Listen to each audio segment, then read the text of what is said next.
नमस्कार विद्यार्थियों। आज हम ब्रिटिश शासन के दौरान भारत में प्रेस के विकास के बारे में पढ़ेंगे। समाचार व संचार के क्षेत्र में छपाई हेतु मुद्रण यंत्रों यानी प्रेस के आ जाने से विचारों के आदान प्रदान और संप्रेषण तथा ज्ञानार्जन की प्रक्रिया न केवल कम खर्चीली हो गई बल्कि उसकी पहचान और भी व्यापक हो गई। अंग्रेजी और देसी भाषा के समाचार पत्रों में अनेक प्रतिबंधित के बावजूद तेजी से वृद्धि होने से औपनिवेशिक प्रशासन के अत्याचारों के विरुद्ध सशक्त जनमत तैयार हुआ, जिसने राष्ट्रवाद के विकास में महत्वपूर्ण भूमिका निभाई। भारतीय समाचार पत्रों का इतिहास यूरोपियन लोगों के आने से साथ ही आरंभ हो जाता है। पत्रकारिता के क्षेत्र में प्रथम प्रयास जेम्स ऑगस्टस हिक्की के द्वारा 1980 में किया गया। उसके द्वारा प्रकाशित प्रथम समाचार पत्र का नाम बंगाल गजट या द कलकत्ता जनरल एडवर्टाइजर था। शीघ्र ही इसकी निष्पक्ष शासकीय आलोचनात्मक पत्रकारिता के कारण उसका मुद्रणालय जब्त कर लिया गया।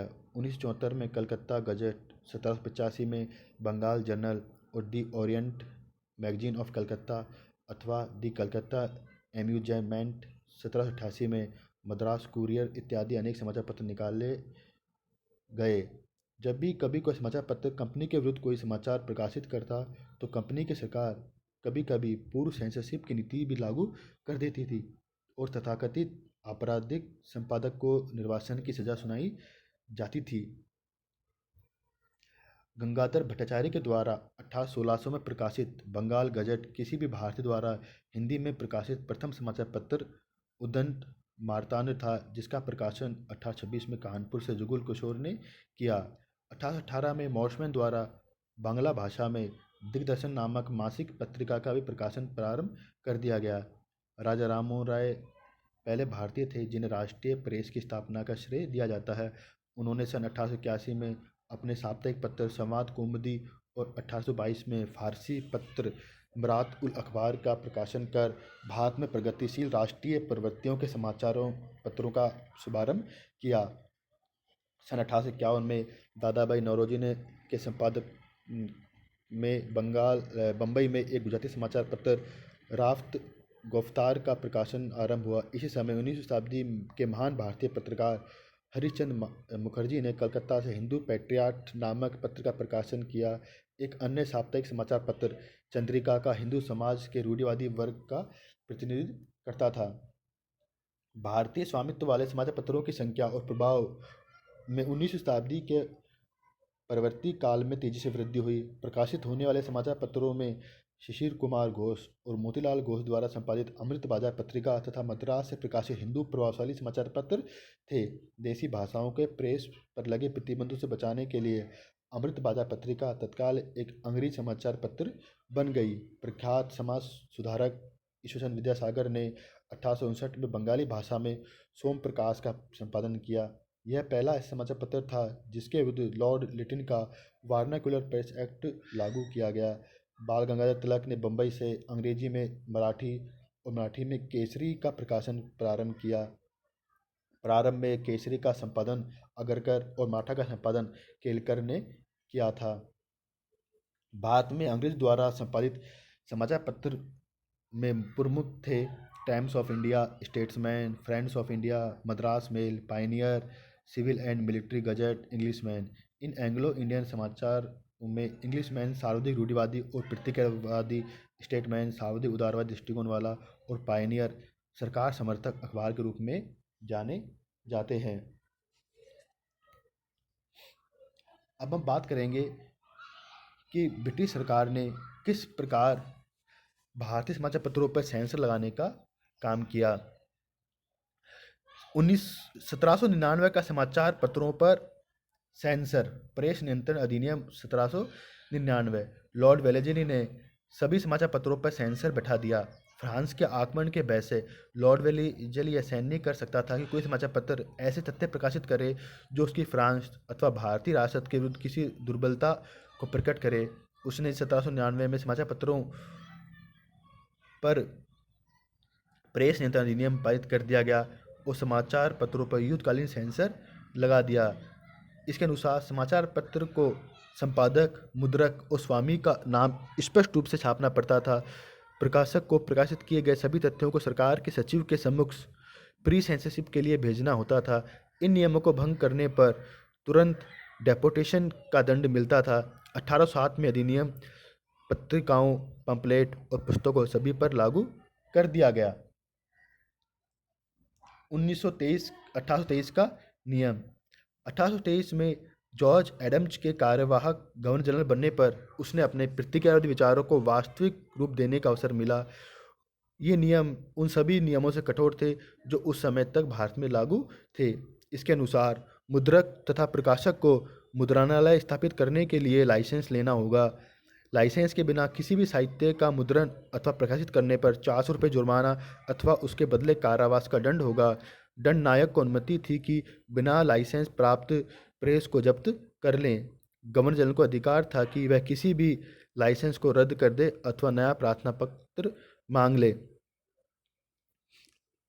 एडम्स के इन आदेशों के समर्थन में दिए गए तर्कों से स्पष्ट था कि यह आज्ञा विशेषतः उन समाचार पत्रों के विरुद्ध थी जो भारतीय भाषा में प्रकाशित अथवा भारतीय द्वारा प्रकाशित होते थे।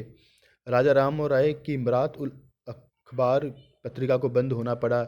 एडम्स की आज्ञा के पश्चात केवल 3 बंगला और 1 फारसी के समाचार पत्र ही कलकत्ता से छपते रहे।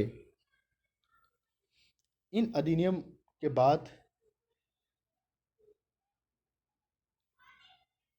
1823 में बने नियम 1835 तक जारी रहे। 1835 में सर चार्ल्स मेटकाफ ने इन्हें रद्द कर दिया गया। उसने एक कदम तब उठाया जबकि वह गवर्नर जनरल के रूप में कार्य कर रहा था।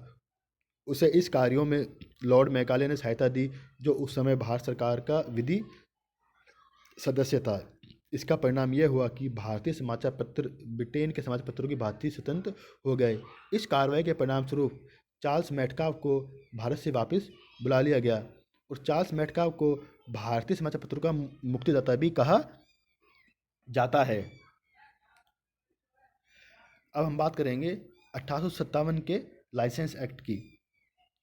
1857 के विद्रोह से उत्पन्न आपातकालीन स्थिति से निपटने के लिए 1857 के अधिनियम की संख्या 15 के अनुसार लाइसेंस व्यवस्था पुनः लागू कर दी गई। इसके अनुसार बिना लाइसेंस के मुद्रालय रखना अथवा प्रयोग करने पर रोक लगा दी गई। सरकार को किसी भी समय लाइसेंस देने अथवा रद्द करने का अधिकार था। सरकार को किसी भी समाचार पत्र, पुस्तक अथवा कुछ अन्य मुद्रित विषय के प्रकाशन तथा चलाने को रोकने का अधिकार था। यह केवल एक संकटकालीन व्यवस्था थी। इसकी अवधि केवल 1 वर्ष की थी।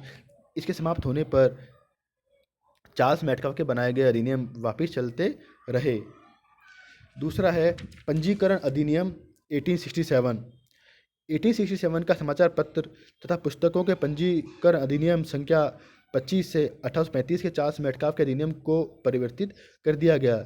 यह अधिनियम का मुख्य उद्देश्य समाचार पत्र अथवा मुद्रणालयों पर रोक लगाना नहीं था, अपितु केवल नियमित करना था। प्रत्येक मुद्रित पुस्तक तथा समाचार पत्र पर मुद्रक, प्रकाशक और मुद्रण स्थल का नाम होना आवश्यक था। इसके अतिरिक्त प्रकाशन के 1 मास के भीतर पुस्तक की एक प्रति बिना मूल्य के स्थानीय सरकार को देनी होती थी। इस अधिनियम को भी आगे के वर्षों में संशोधित किया गया। अब हम बात करेंगे, सबसे महत्वपूर्ण अधिनियम था 1878 का देसी भाषा समाचार पत्र अधिनियम। इसे बोलते हैं वर्नाकुलर प्रेस एक्ट।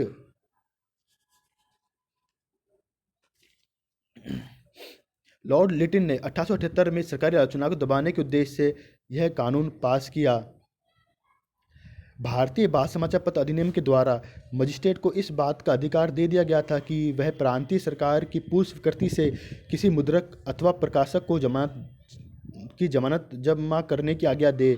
इससे इस प्रकार का शपथ पत्र भरवा सके कि वह ऐसी किसी भी सामग्री का मुद्रण अथवा प्रकाशन नहीं करेगा जिससे सरकार के प्रति घृणा की भावना भड़के अथवा भारतीयों में परस्पर वैमनस्य बढ़े। सरकार को इस बात का भी अधिकार दे दिया गया कि यदि ऐसी सामग्री प्रकाशित की जाती है तो वह ऐसी दशा में छापे खाने की मशीन और जमानत की राशि जब्त कर ले। मुद्रक को इस बात का विकल्प दिया गया था कि वह सरकारी सेंसर को प्रूफ भेजे और ऐसी सामग्री को हटा दे जो अस्वीकृत हो। भारतीय भाषा समाचार पत्र अधिनियम को अत्यंत दमनकारी कहा गया। 1880 में इंग्लैंड में उदारवादी दल की सरकार बनी। परिणामस्वरूप उसने लॉर्ड लिटिन के स्थान पर लॉर्ड रिपन को भारत का वायसराय बनाकर भेजा और 1882 में लॉर्ड रिपन ने वार्नाकुलर प्रेस एक्ट 1878 वापस ले लिया, जो एक महत्वपूर्ण घटना थी। यह अधिनियम अत्यंत ही महत्वपूर्ण है। इसे बोलते हैं देसी भाषा समाचार पत्र अधिनियम 1878। अब हम बात करेंगे समाचार पत्र अधिनियम 1908। लॉर्ड कर्जन के द्वारा बंगाल के विभाजन और उसके भारत विरोधी नीति के परिणामस्वरूप देश में एक बड़ा आंदोलन हुआ। यह अधिनियम पास किया गया।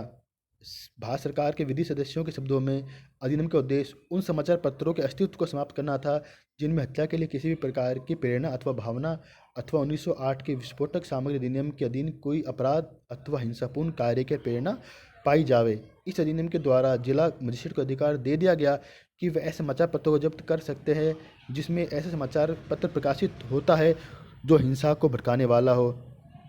1908 के अधिनियम की कठोर धाराओं के कारण युगांतर, संध्या तथा वंदे मातरम ने अपना प्रकाशन बंद कर दिया। अब हम बात करेंगे 1910 का भारतीय प्रेस एक्ट। 1910 के अधिनियम के द्वारा मजिस्ट्रेट को अधिकार दिया गया कि वे कम से कम 500 और अधिक से अधिक 2000 रुपये की जमानत समाचार पत्रों के मुद्रकों तथा समाचार पत्रों के प्रकाशकों से प्राप्त कर सके। स्थानीय सरकार को अधिकार दिया गया कि समाचार पत्रों के मुद्रणालयों तथा समाचार पत्रों के प्रकाशकों को कम से कम 500 रुपये और अधिक से अधिक 5000 रुपये की जमानत ले सके। मजिस्ट्रेट को अधिकार दिया गया कि वह किसी भी जमानत के जमा करने के संबंध में उचित कार्रवाई कर सके अथवा इस संबंध में पूर्व प्रकाशित किसी आज्ञा को किन्हीं विशेष कारणों से रद्द अथवा परिवर्तित भी कर सके। अब हम बात करेंगे भारतीय प्रेस संकटकालीन शक्ति अधिनियम 1931। 1929 में कांग्रेस ने देश के पूर्ण स्वतंत्र प्रस्ताव को पास किया और 26 जनवरी 1930 को संपूर्ण देश में स्वतंत्रता दिवस बनाया गया। 1930 में ही सविनय अवज्ञा आंदोलन प्रारंभ किया गया। स्वतंत्रता आंदोलन में भारतीय समाचार पत्रों ने महत्वपूर्ण भूमिका निभाई। ऐसे वातावरण में 1931 में भारतीय समाचार पत्र संकटकालीन अधिकारों अधिनियम स्वीकृत हुआ। इस अधिनियम के उद्देश्य ऐसी समाचार सामग्री के प्रकाशन पर रोक लगाना था जिसमें हिंसा को प्रोत्साहन मिलता था। मुद्रणालयों को जमानत जमा करने की व्यवस्था की गई तथा प्रांतीय सरकार को विशेष अवस्था में मुद्रणालयों एवं जमानत की राशि को जब्त करने का अधिकार दे दिया गया। जो धाराएं मुद्रणालय के व्यवस्थापकों पर लागू होती थी वे समाचार पत्रों के प्रकाशन पर भी उसी प्रकार समान रूप से लागू होती गई। इस प्रकार हम देखते हैं कि ब्रिटिश सरकार के द्वारा समय समय पर भारतीय भाषाओं के समाचार पत्रों और राष्ट्रवाद से जुड़े समाचार पत्रों पर रोक लगाने के लिए नए नए अधिनियम लाए गए, लेकिन भारतीय जनता के विरोध के कारण इन अधिनियमों को समय समय पर समाप्त भी किया जाता रहा।